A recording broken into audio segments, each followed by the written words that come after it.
IPL-മായി ബന്ധപ്പെട്ട് ഇന്ന് പുറത്തു വന്നിരിക്കുന്ന പ്രധാന വാർത്തകളാണ് ഈ വീഡിയോയിലൂടെ നമ്മൾ കാണാൻ പോകുന്നത്. വീഡിയോയിലേക്ക് കടക്കുന്നതിന് മുൻപായി ഇതുപോലെ കൂടുതൽ IPL വാർത്തകൾക്ക് വേണ്ടി ഈ ചാനൽ മറക്കാതെ സബ്സ്ക്രൈബ് ചെയ്യൂ. ആദ്യത്തെ അപ്ഡേറ്റ് 17 നടക്കാൻ പോകുന്ന ബാംഗ്ലൂർ കൊൽക്കത്ത മത്സരവുമായി ബന്ധപ്പെട്ടതാണ്.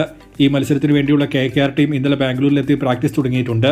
ലിവിങ്സ്റ്റൺ, ജേക്കബ് ബദൽ തുടങ്ങി RCB താരങ്ങൾ ഇന്നെത്തും. ഫിൽ സോൾട്ട് നാളെ വൈകിട്ടായിരിക്കും എത്തുക എന്നാണ് നിലവിലെ ന്യൂസ്. സ്റ്റിൽ ഹേസൽവുഡ് എത്തുന്നതിനെപ്പറ്റി ഒരു ന്യൂസും കാണുന്നില്ല.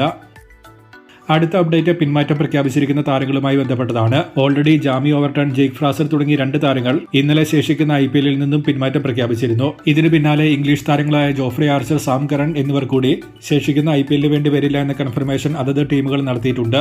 പ്ലേ ഓഫിൽ നിന്നും ഓൾറെഡി പുറത്തായിരിക്കുന്ന രാജസ്ഥാന്റെയും ചെന്നൈയുടെയും ഭാഗമാണ് ഇരുവരും. സോ ഇവർ തിരികെ വരാതിരിക്കാനാണ് തീരുമാനം വന്നിരിക്കുന്നത്. 2 ടീമും ഈ തീരുമാനത്തെ സപ്പോർട്ട് ചെയ്താണ് സംസാരിച്ചത്.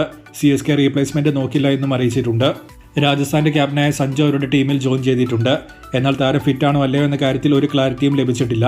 ടൂർണമെന്റ് 17 തുടങ്ങുമ്പോൾ ഇന്ന് നാളെയുമായി ആരൊക്കെ പിന്മാറുന്നു എന്നത് അറിയാൻ പറ്റുമെന്നാണ് തോന്നുന്നത്.